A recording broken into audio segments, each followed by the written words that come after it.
that the fuse is coming to come out for Cloud9, and they are the women's champion.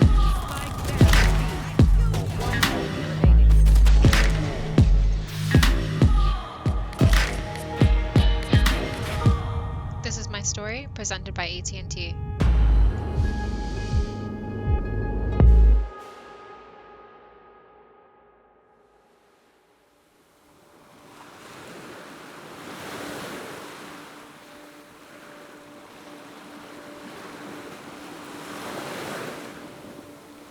She was probably around 3 when she started playing video games, her and her brother, and then, you know, of course they'd fight over the different consoles and different games.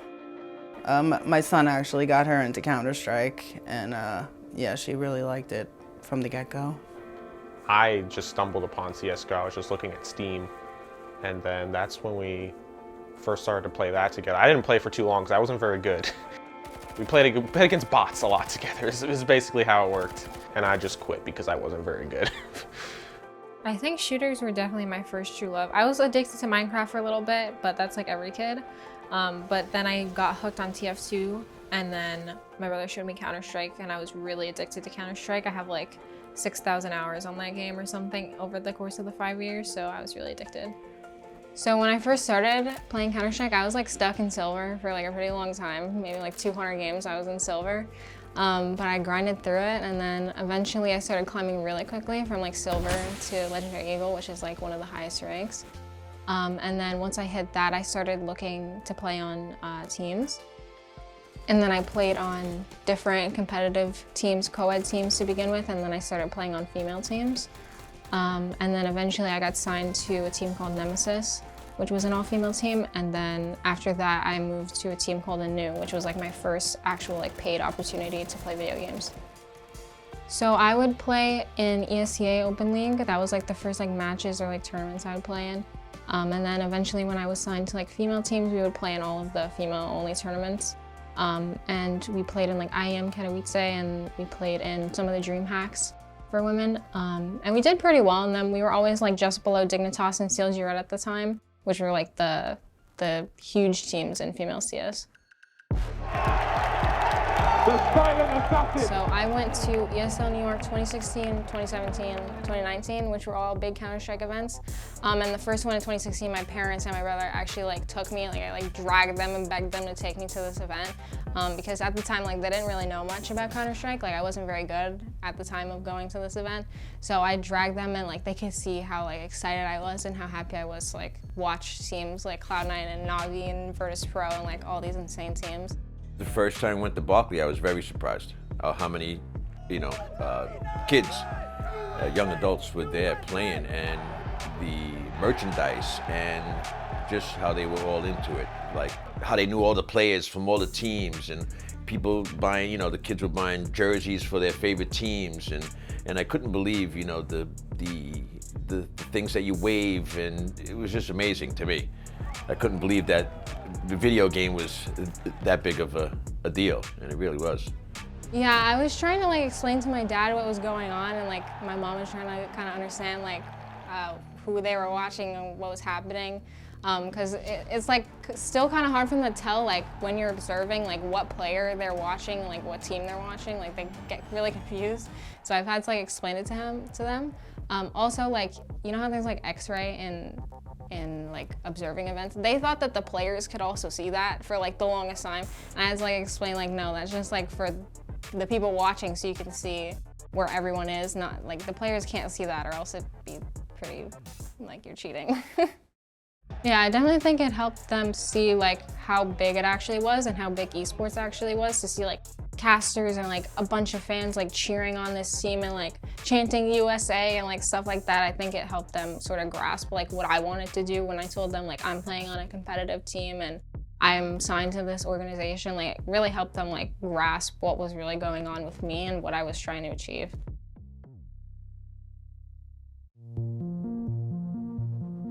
So when I saw like the Project A trailer, it looks pretty interesting.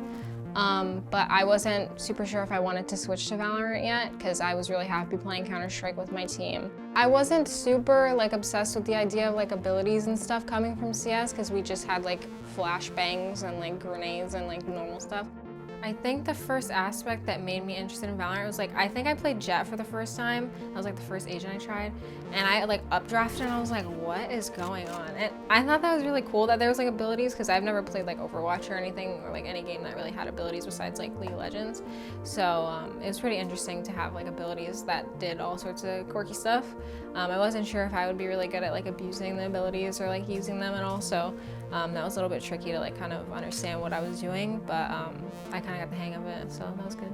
And then my team anew wanted to play both in Counter-Strike and Valorant, so I got to like try it out in some like smaller tournaments with them. And then eventually Mel reached out to me and asked me if I wanted to join her Valorant team. And they were like insane, and like I've always wanted to play on a team with Mel, so I just like took up the opportunity to play on a team with them. I thought I saw her. Oh my god. I think when we went to the FCW like Women's Showdown, like the first Game Changer event, we kind of assumed that we would win just because we were the only female team at the time who was practicing consistently and had like a practice schedule, like the only female Valorant team. We were kind of nervous going into it because CLG Red and Dignitas, like the CS teams that hadn't swapped over yet, were gonna play in it. So we were like, oh man, like they're gonna give us a run for our money. When we won the whole tournament, we kind of knew we were gonna get signed. There was a couple orgs that were already like looking at us because we were the only female team at the time. So we knew like if we won and when we won, that would increase even more. So we were really, really hyped to win that tournament. We just kind of were hoping to prove ourselves that whole time leading up to this first women's event. So we were really happy to take it home. So after we won the FTW Women's Showdown, C9 reached out to us and they got us in a meeting with Galen and Jack. And when they were talking to us, they really made it seem like we weren't gonna just be their female team, like we were gonna be right next to C9 Blue, like we were gonna be just like a secondary team along with them. And that really like stood out to us compared to other orgs that just wanted to like, you know, be org female, like just slap us on there to be like their female team. And Cloud9 was not doing that to us, and we really appreciated that from them. So yeah, once we signed with them, they definitely like gave us the support we needed to like play in every open tournament and every co-ed tournament, and that they didn't want to just like pressure us to play in like women's only events, because I know that some orgs do that. But no, they wanted us to like play in everything and just be like the best team we could be and not worry about being the best female team, because that was just gonna come anyway. I was excited for her. And then once I got my shirt with my name on the back of it, I was even more excited because I like to, you know, show my support. I haven't heard anything bad. She hasn't said anything bad to me. I haven't heard anything bad, and I love that she's doing it. If it makes her happy, makes me happy, you know, and just the world, you know, the life experiences that she's gonna go through, you know, with this venture that she's taking. So if I had like told myself that I was gonna join T9 when I was really young, I would just say, no, you're joking. Because I would watch them in League of Legends and in like CS, especially like when they won the Boston Major. That was like insane to me, and to be signed to the same org that did all that is kind of unreal, and I never would have thought that I would be here right now. We discussed it, and it wasn't affecting her college, right, because she's going to college. And we said, if this is what you want to do, I'm excited for you. Because once you go to a couple of these tournaments and stuff, you see what it's like. It's not just a fly-by-night, you know. We're here now, and then you don't see another tournament for years to go by. You don't really know what's happening. I love the fact that she's practicing every day, and she's into it. She hasn't lost focus. So I think it's amazing. I think what she does is amazing, and I hope that she does it, you know, for as long as she wants to do it. Her joining Cloud9 is like, it's huge. Like, joining a pro team, especially one that's like as big and like popular as Cloud9, that's just insane.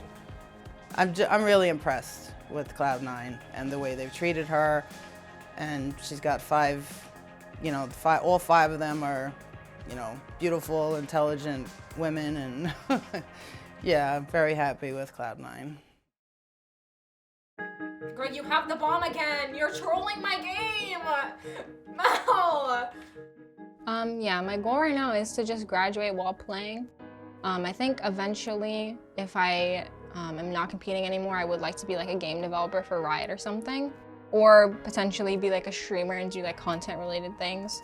I'm not entirely sure because I'm just really focused on competing right now. It's kind of like in the back of my mind. Alexis is Alexis. She excels at everything, and she puts her all into everything. So, she gets it done. She gets her schoolwork done. She's got a 4.0. She's not in an easy, program. She's a computer science major, so she's puts her all into everything.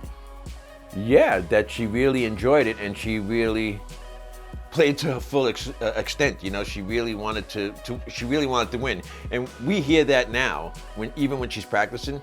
She, it's 90 miles an hour, and she's really wanting to win and play to the best that she can. And that's every time she practices, because we could hear her from when she's up here, and even when she plays a tournament, it's very serious to her, and she really wants to do well for the team, and that's good. And my parents supported me in going part-time because they saw the support that we were getting from Cloud9 and that I would be able to support myself and also be able to compete and study at the same time. And my coaches are also very lenient with me.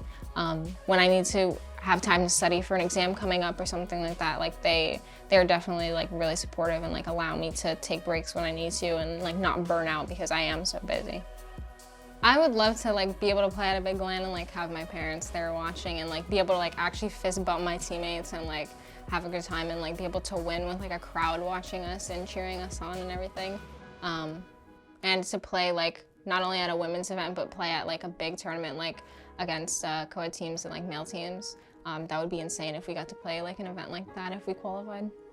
For any girls who are looking up to us and want to be on a pro team and want to be signed, my best advice is just to grind and not listen to anybody who tells you that you can't do it. And also don't settle just to play in women's tournaments. If you can get a group of girls and just play in open tournaments and see if you guys click and grind together, you could get on a team in no time if you just stay with it and you believe in yourself and you stay confident and you don't let anyone tell you that you can't do it. Yeah, she knows. I tell her all the time that I'm so proud of her. Just putting her all in for school, her all in for the game. She's just an all-around. Yeah, I'm very proud of her. She's basically achieved her dreams, a dream that I had. So I'm very happy for her. Alexis, I'm very proud of you. I love you very much. I want you to continue wherever your heart tells you to go, whatever you feel. That'll make me happy. And if you're happy, I'm happy. The guy pushed B and just left. Oh no, my bad. My bad.